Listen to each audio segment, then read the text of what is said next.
Well, you covered a lot of territory. I'm not in a position to comment on an individual university, but I would say a couple of things. First of all, we really need to make sure that universities in general allow the free exchange of ideas, because if we don't have that free exchange of ideas, even when many people may disagree with them, we will never arrive at the scientific truths that we need to solve crises like a pandemic or any other crisis. And in fact, if you don't allow the free exchange of ideas, I'm not sure, what kind of country we're living in. So I think we are really at a very dangerous point in time, and that kind of, basically groupthink, as you put it, or Yes. censorship of free exchange of ideas, is going to lead us into making massive, tragic mistakes.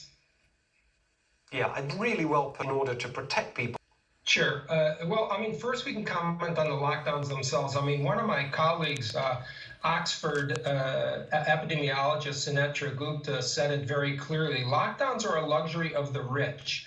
The elites do not get impacted by working at home, by hiring another tutor because schools are closed. Working class people and the poor are destroyed by lockdowns. Moreover, the lockdowns are killing people because people are afraid, because of the fear instilled, to seek medical care. There's psychological traumatic damage that we see. We've said it before, but 1 out of 4 young adults ages 18 to 24 thought of killing himself during the month of June. Depressive symptoms have tripled.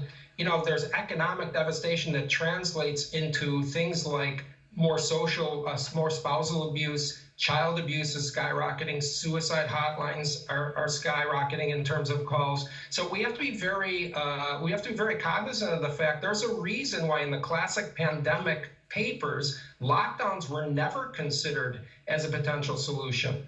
Now, we have to also be aware of this. The public faces of public health, they keep saying we're not for lockdowns, but the lockdowns are what they're pushing. The policies of restricting and closing businesses, of preventing kids from being in person in schools, of restricting person to person visits, of telling families they can't see each other. This is lockdown. Now, the alternative and the appropriate policy that I had been advising the president on was always very, very significant careful protection of the high risk people. And we did that at the White House. We pushed that with increased protective equipment, tens of millions of new tests to senior citizens' homes, new alert systems to seniors living outside. We want to increase the protection of the high risk people, but we cannot confine healthy people to their homes. It's really creating a disaster. So this targeted protection, but careful opening of schools, opening of businesses, opening of normal lives with protection as much as possible of high-risk people. I think the people out in your viewership should do this.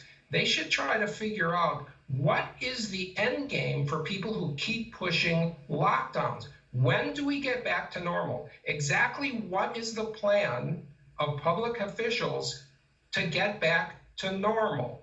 Because we are entering now a phase of a continuous cycle of Yes. lockdowns with no end in sight. And we see all over Europe, all over the states in the US, lockdowns do not get rid of the virus. The virus is there. You can slow things down by delaying things, as unfortunately was done. And part of the reason we're seeing so many cases is because of the lockdowns delaying things into winter months, colder weather, where we see that you cannot socially distance from your elderly family members. So I think that the public health officials need to do something very essential, which has been missing. They have to consider the impact of the virus, and they have to consider the impact of the policy itself. This is what public policy is supposed to do. That's really been missing, and that's one of the things I tried to do at the White House.